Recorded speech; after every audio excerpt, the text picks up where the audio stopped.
Hi, everybody. Welcome to Fiction Prescriptions. Our episode today is about superstition. I'm Isabelle Dupuy, and I'm a writer. And I'm Ella Berthoud, and I'm a bibliotherapist. We have a question about superstition and magic from Baptiste in Milan. And he's asking, what books have brought superstition and magic to the forefront of our lives? It's a great question. Well, there's been a few books that have come into my life like magic, really from childhood, but the ones that come to mind with that magical feeling are ones that came to me during my gap year in between school and university. And one of those was Jitterbug Perfume, which is a book that we've talked about on a previous podcast, which is one of my favorite books of all time. And it was given to me while I was traveling around Thailand. And what effect did you read it over and over again? I mean, what effect did Jitterbug Perfume have on your life?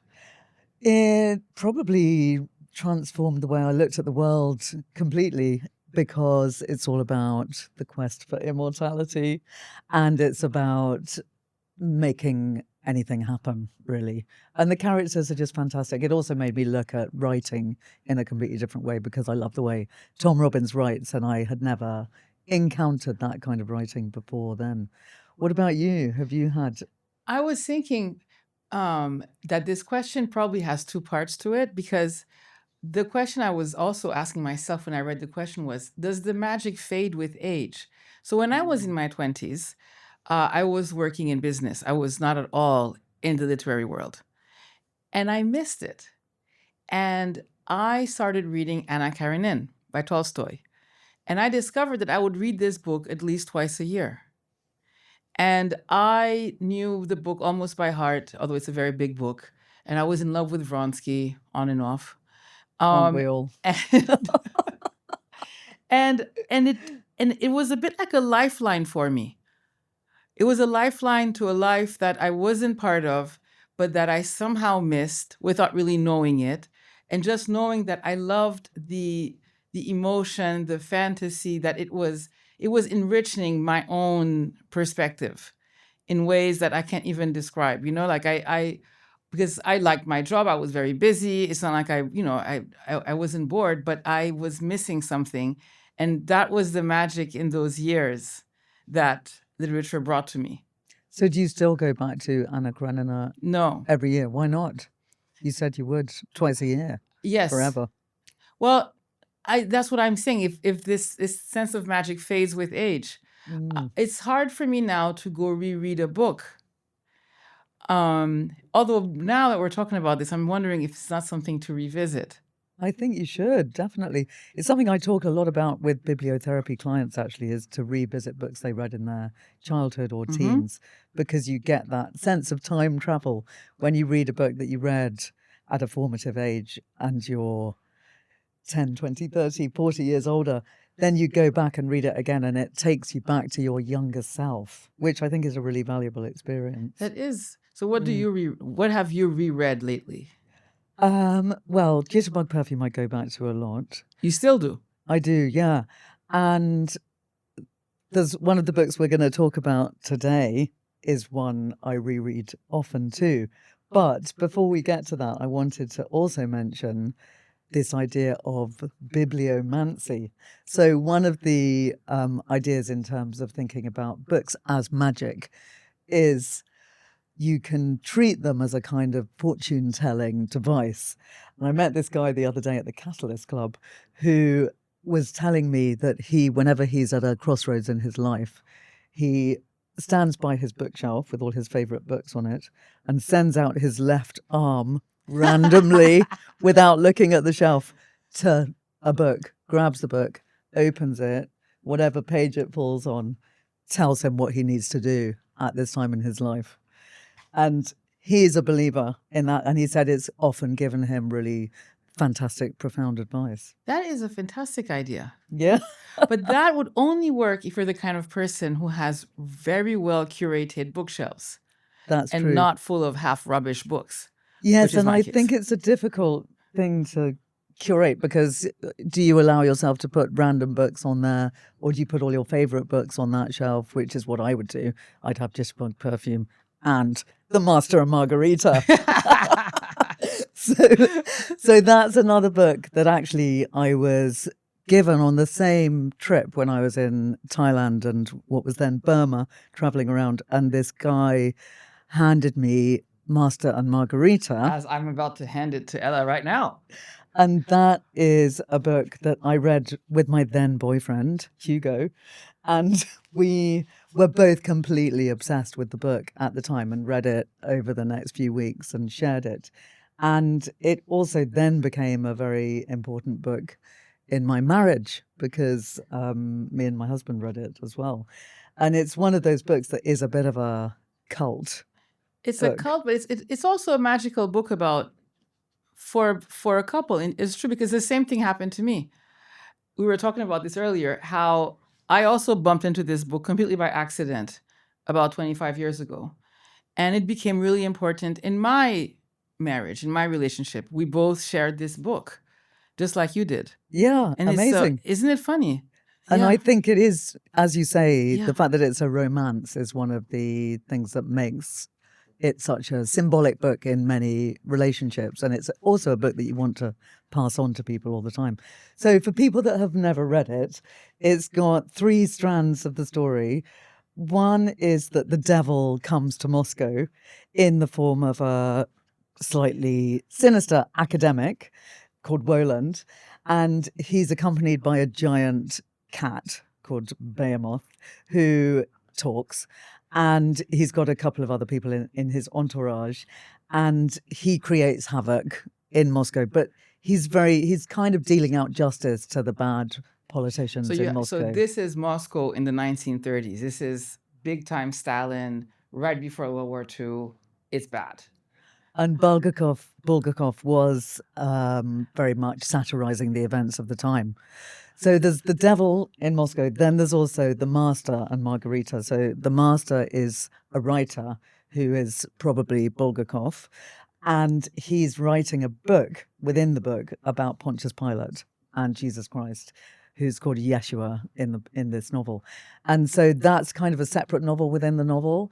And because of the political events at the time, the Master's manuscript is burnt.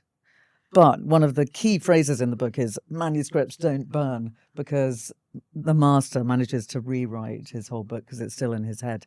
So it's very much about creativity and creativity conquering all. But it's also about love, because Margarita is the Master's lover, and she makes a deal with the devil that she will do his bidding in return for being able to eventually get back together with the Master. So it's a love story, and she has to do all kinds of crazy things, like she becomes the chief ball master of the Devil's Ball, which takes place in Moscow. She has to fly over Moscow on a broomstick. It's all very witchy and crazy and magical. Yes. And full of superstition. It's full, and it's also full of premonitions. Yes, that's true. This book is full of premonitions, and it's basically a guide, which is quite current, if you think about it, about how to survive in authoritarian times. True. That's really what it is as well. And through the device of magic, through device of premonitions, through time travel and devils and weird powers. But the core of the book is so good because it is about courage. And I think that Bulgakov thought that courage was the highest of all virtues. And he himself didn't think that he was, a saint or anything like that, because he knew where he had gone wrong in terms of yielding to the regime, to Stalin, and this book was not published in his lifetime. It was published after he was dead, many years after, under Brezhnev, actually. But it's it's a very inspiring story, and it's an interesting.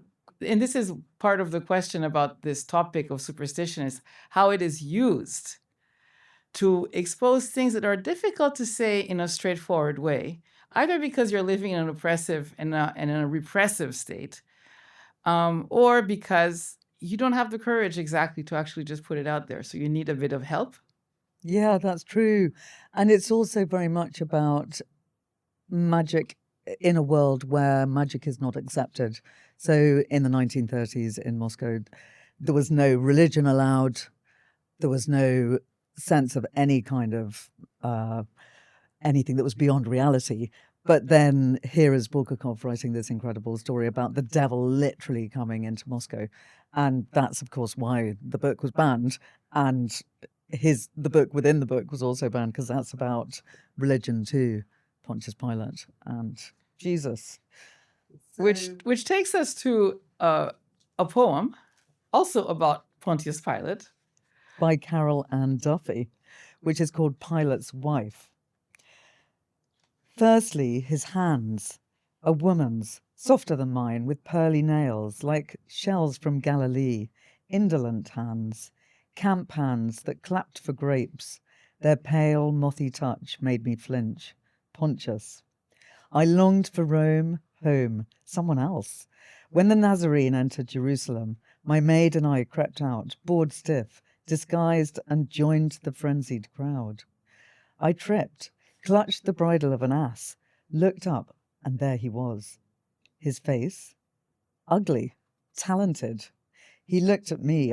He looked at me. My God, his eyes were eyes to die for. Then he was gone, his rough men shouldering a pathway to the gates. The night before his trial, I dreamt of him. His brown hands touched me. Then it hurt. Then blood. I saw that each tough palm was skewered by a nail. I woke up, sweating, sexual, terrified. Leave him alone! I sent a warning note, then quickly dressed. When I arrived, the Nazarene was crowned with thorns. The crowd was baying for Barabbas. Pilate saw me, looked away, then carefully turned up his sleeves and slowly washed his useless, perfumed hands. They seized the prophet then and dragged him out, up to the place of skulls. My maid knows all the rest. Was he God? Of course not. Pilate believed he was. I love the end of that poem. It's great, isn't it? It's great. Yeah. She does a great job in this book of The World's Wife, Carol Ann Duffy, in popping myths. Yes, and I love that. As if they were spots on somebody's face, like she just pops them. Plop, yes. Yeah, it's a really good read, all of those World's Wife poems. But I think it links really well with The Master and Margarita because of that whole description of Pontius Pilate. And in The Master and Margarita, that's amazingly vivid. You completely live that story with Pontius getting these terrible headaches because he knows he's got to condemn a man that he believes is the Messiah, but he still has to do it for political reasons. And a lack of courage. Exactly. Yeah. So it's yes. So from here, we're going to go to our next book, which is called Godwin. It came out a few years ago by Joseph O'Neill. And this story is about superstition because it's about football. And as we all know, there's a lot of superstition around football players, games, the World Cup, and all kinds of other football competitions. This is a story of a down and out English white football scout, whose last chance really to succeed, he thinks, is to find this mysterious young African player somewhere in West Africa. He's not even sure where. This all comes from a mysterious video that's made its way somehow to London and then to Paris, where you see this prodigy play on some dirt, football field. And he recruits his brother, who's a technical writer, a failed scientist in a way, a man who's got some self-esteem issues, but is happily married now with a daughter and has finally slowed down his ambitions. And it's also about this guy's mother, who is a woman who only believes in emotions and nothing else. And is not afraid of saying that she's only ever married for money, which is why she has two sons from two different fathers, and only looks at people in terms of their suffering, their parenting, their parenthood, and how she can play her way into that. And the story is told from the eyes of a also older, almost down and out French scout who's been used to going to West Africa to go look for talented players, who thinks he has no more illusions in life. And yet, and he gets wrapped in as well into this kind of quixotic quest for this guy called Godwin. And I'm going to read you a passage here because this book has fantastic parts about poverty, about the contrast between Europe and Africa and West Africa, and about the exploitation that happens, but not just the exploitation, the dreams also that arise from that interaction inside the football industry. There is exploitation, but it goes both ways. And I thought it was a very fresh way of looking at the inheritance of colonialism in terms of that, where the magic comes in, and how innocent is football. So Lefebvre is the French scout. Lefebvre gives a troubled shake of the head. The question of the value of football weighs on him these days, he says. Football is a diversion, a pastime, something that is extra. It revolves around the simplest, most childish activity, loved even by dogs, playing with the ball. This ball game was not supposed to be the difference between having nothing and having plenty, between having faith and not having faith, between having life and not having life. A sport is not supposed to have that importance. Someone like Lefebvre, a functionary of football, is not supposed to have the power of a wizard, the power to click one's fingers and, abracadabra, in an instant change the outcomes not only for a young footballer, but also for his mother, who now can have the medical treatment she needs, for his sister, who can stop walking to the well multiple times a day, for his brother, who can stay at school and get his diploma, and for the children in the village, who will have a new schoolhouse. Such is the power of the European football man in Africa.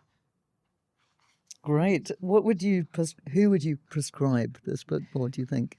I think this is a great book to understand through a very clever mixture of real facts and real historical facts as well, the magic of football. Yes. Because he cannot explain, why is that kid so good? Why would this kid succeed in a big club in Europe? There is an element of superstition and of magic in this, because none of this is guaranteed. He can trip tomorrow on a rock and then he's injured and then it's over the career. This is all done on a lot of faith. And then, of course, the question about superstition that comes up in this book is superstition probably becomes very important in lives that have not much space for planning and control. That's true. And he talks here about the infinity of poverty in some places.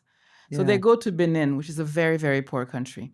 And he talks about, yes, Lefebvre comes from a poor family in France, but it's like in France, there's a beginning and an end to the poverty. Whereas in Africa, there is no end. Poverty can be infinite, infinitely behind you and infinitely in front of you, with no limits, no boundaries, no ways out. And this is where magic comes in, because when like the practical space doesn't give you anything, where do you turn to? Yes, and there's also that sense of believing in possibility through the power of football, the power of magic that makes you an incredible footballer. Exactly. So I think it's a really good fiction prescription for people who feel hopeless, because they will feel like things can turn around. Yes. If they can play football.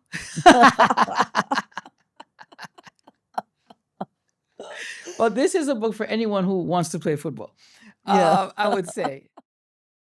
So that leads us to another book, which I think is a great prescription for people who are feeling quite hopeless, actually, and feeling like they might need to turn to magic as a way out.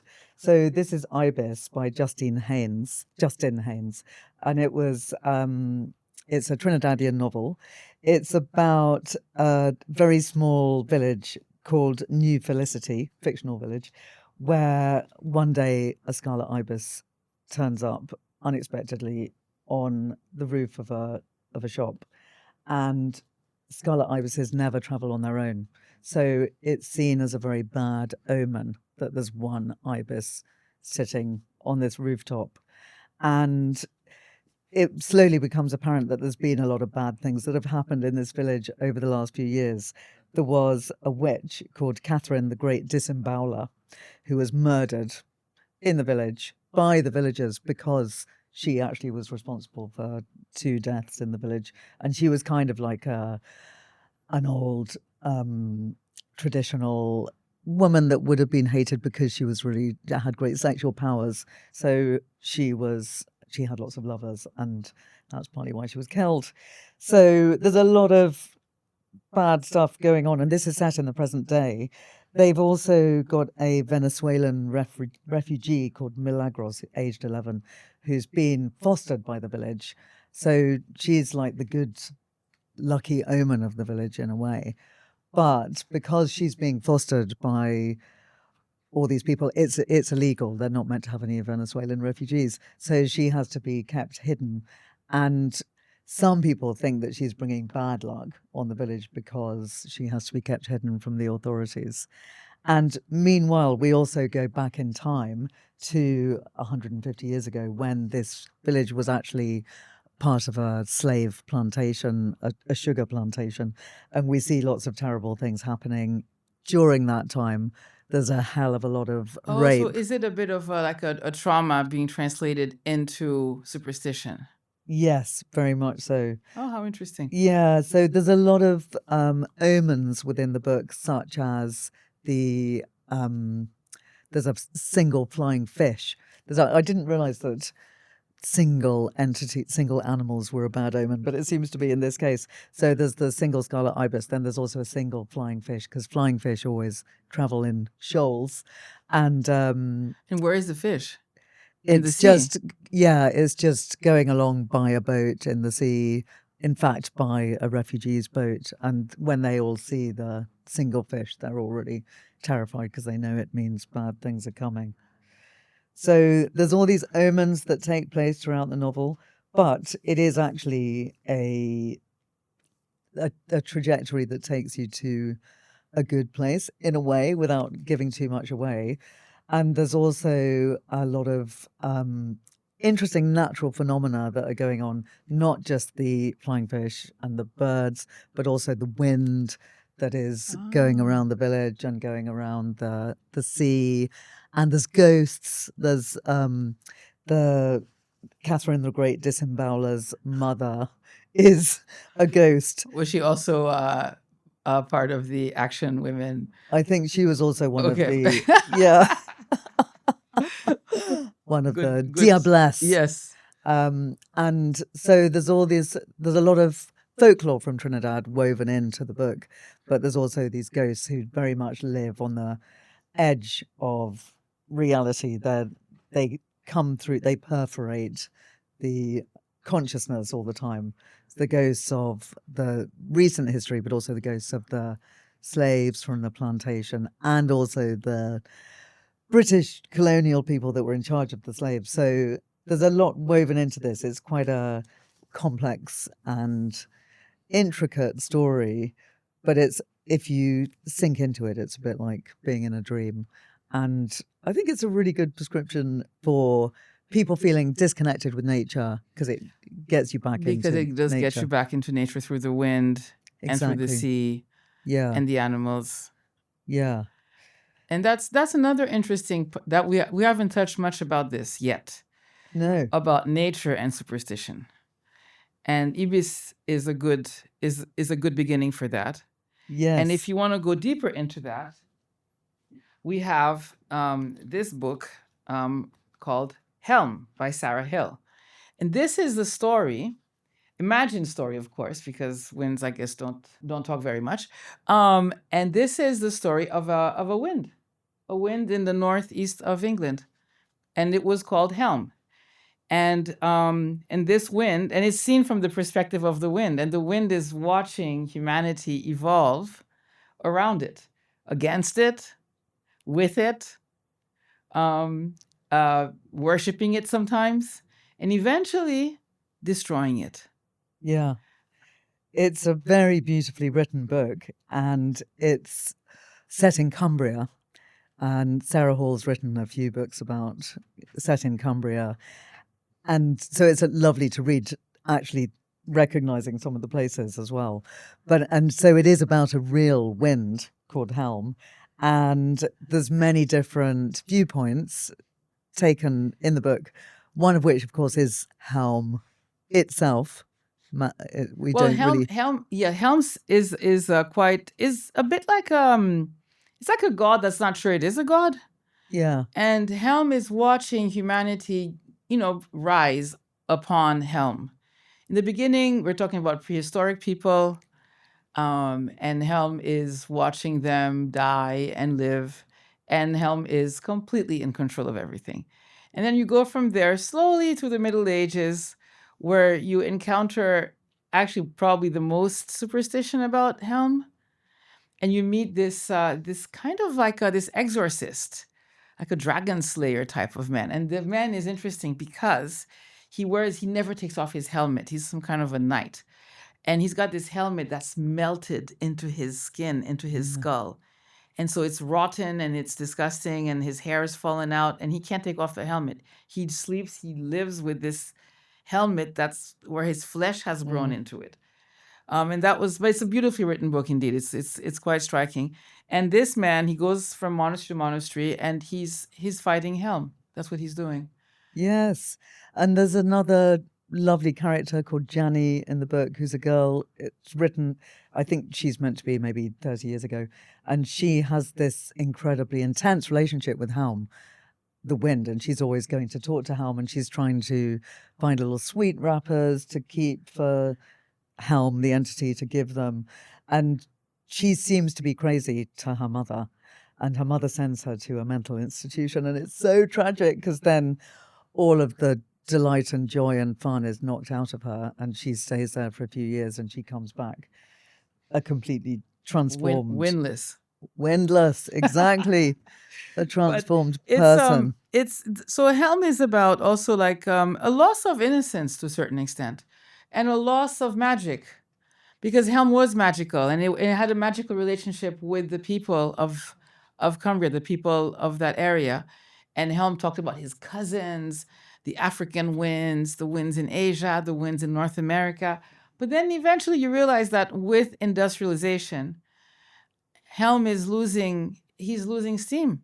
As the steam engine comes up, Helm is losing steam. And now with so much pollution in the air and global warming, Helm is again losing its power. And so it's about the end of an innocence that is translated into an end of magic as well. And in a very beautiful way of talking about nature and our relationship with nature that becomes, more violent, more dominant, and less of a partnership.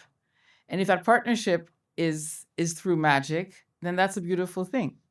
Yes. And there's a environmental scientist in the book as well who's obsessed with all the microplastics that she keeps finding in the middle of nowhere in the fells in Cumbria. And she is also studying the wind. Exactly, the demise of Helm. Yes. She's monitoring it.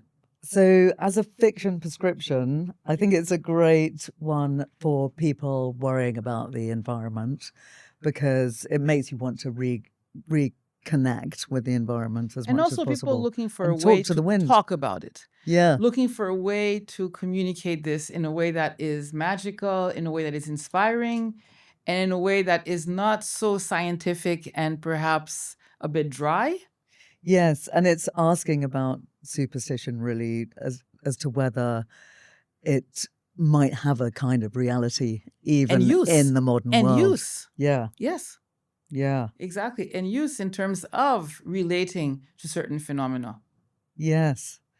So that's a beautiful book to read, and very much thinking about different aspects of superstition. Then we go from here to A Modern God. It's a short story. It's a Nathaniel West, a very long passed away, but classic American writer. It's not The Day of the Locust. It's Miss Lonely Hearts, the second short story in this collection. It's more of a novella, I guess. It's about 60 pages long. And Miss Lonely Hearts, this happens during the Great Depression in the United States. And so, the situation is very dire. People have no money. There's no jobs. There's no food. There's nothing. And Miss Lonely Hearts is a man, actually. And he writes the agony aunt column for a newspaper in New York.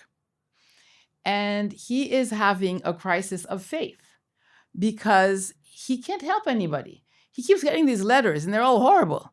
Situations are terrible. People dying of disease, people orphaned, people abandoned, people, who can't eat. He's like, what can I do? What can I write for these people? And his boss keeps telling him, you're the modern Jesus. That's what you are. So you figure out something. You tell them how to, appeal to, their higher selves and to, but he doesn't believe it. He can see that what he's doing is useless in his eyes. And so I'm going to read a little piece here about how he's losing his faith, even in his own, if you want to say, control or power over reality. Miss Lonely Hearts found himself developing an almost insane sensitiveness to order. Everything had to form a pattern. The shoes under the bed, the ties in the holder, the pencils on the table. When he looked out of a window, he composed the skyline by balancing one building against another. If a bird flew across this arrangement, he closed his eyes angrily until it was gone. For a little while, he seemed to hold his own, but one day he found himself with his back to the wall. On that day, all the inanimate things over which he had tried to obtain control took the field against him. When he touched something, it spilled or rolled to the floor. The collar buttons disappeared under the bed. The point of the pencil broke. The handle of the razor fell off. The window shade refused to stay down. He fought back, but with too much violence, and was decisively defeated by the spring of the alarm clock. That's great. And it's basically this I think the book is a bit of a story about technology as well, in a way. An attempt to replace religion with a newspaper, with something very, with a commercial venture. Because as the boss says, he's like, I don't care. This agony aunt column brings us, subscribers. People buy the paper and they write in and they feel like there's an interaction. So they're going to stay with the paper. And and it's a business venture, but it's supposed to be a faith venture. Yes. So, and Miss Lonely Hearts has to take on all the pain of all these poor people that are writing in. So is it a fiction prescription for people looking for meaning, do you think? Well, for people who want to criticize capitalism, definitely. Yeah. And for people who want to say how you cannot make a commercial venture into a faith, a magical venture, that doesn't work. Yeah, that's good. And it kind of relates back to Helm in a way, right? It's a way also for us to respect that space that is not respected here. And what happens is, Miss Lonely Hearts, he becomes kind of nasty because he gets so fed up with these demands on his goodness, the generosity of his soul, that he cannot solve. He cannot solve these people's problems. So he actually goes into these giant bouts of quite hateful behavior. Mm-hmm. And so because he's a human being, he is not a god. And that is what comes through. Yeah, you're reminding me of Helm getting all the blame for all the bad things that happen to humans, like all those objects that go missing. It's in the book, Helm is blamed for all those things that are stolen or taken or gone in the wind. But also people talk about when Helm comes, that's when suddenly lots of babies are conceived because everyone gets a bit more amorous because Helm is whipping up everyone's passion. So I love that. But Helm entity. can take it. Yeah. You see, Helm can take it. That's the whole point. He's a kind of god. And that's the point of Helm. That's the point of this book, why we need nature. Yes. But Miss Lonely Hearts can't take it. And that's the difference. He's just a man. Because he's just another man. Yeah. And he needs to be loved. He needs to be cared for. He needs, Yeah. and so this is, and it's about, and again, this book is also, this novella, I should say, is about what happens when you take out the magic Mm-hmm. and you Yes. try to make it into a business venture. Yes. You're also reminding me, thinking of the magic in books with Helm. There's that idea that he's gradually disappearing because of our relationship with the climate and the fact that we're ruining our own climate. It leaps back to Jitterbug Perfume, where my The magical beauty book, of reading a book many times over many years. where Pan figures heavily, and Pan, I think he's a bit like Helm in some ways. Pan is disappearing in Jitterbug Perfume because people are not believing in him anymore. Pan obviously representing nature, and he slowly disappears from sight, but you can still smell him because he smells like a goat. So during that book, Pan kind of disappears, but then he gradually reappears with people believing in him again. So, And that's a good point, actually, that you're making here about the necessity, even for the god, for Helm, for Pan, not for Miss Lonely Hearts, though, to be believed in. yes. Because at the end of the day, I mean, I guess everything lies in our imagination. And if we forget, then that's it, Yeah. isn't it? I mean, we are the repository as humans of all of this knowledge or this energy that we don't quite comprehend. Yeah. So the question was, have books brought magic into our lives? Or which books, how have they brought magic into How our have lives? they, or are some books magic? Mm-hmm. Yeah. That was the question. And my response was another question, which is, can we get too old for that? I think we all agree that books can be very magical when we're young. But when we hit, later ages, I still believe in the magic of books. I think they're still bringing me magic on a daily basis. And I think not just the contents of the books, but the books themselves, the physical books. And that leads us back to the idea of bibliomancy. yes, and waving your hand on a shelf. Exactly. I should try this in a bookstore because that would Yeah. be really random, wouldn't it? That would be a really good idea. And I like this because I thought maybe that it was over, that, like by a certain point in your life, you've read too many books, and a bit like that poem, that French poem. You've read too many books, you've seen too many things.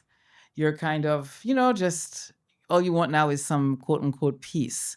Mm-hmm. But I think I disagree with that. I think that it is good to challenge yourself and to have the courage to look at mysteries. Yes, I agree. I think all our listeners should try a bit of bibliomancy. Send out their arm to their bookshelf, pluck a book out. I'm going to try it. I'm definitely going to get try a it. response, and then report back to us. We'd like to hear what happens and if people get any amazing revelations or guidance as to the next Or steps. ideas. Yeah. Yeah, I love that. Definitely. Excellent. So, this has been our episode of Fiction Prescriptions about superstition. And our next episode will be money, which is going to be really interesting. And do send in any questions that you have on that subject. Thank you so much for joining us. This was Fiction Prescriptions. I'm Isabelle Dupuy. And I'm Ella Berthoud.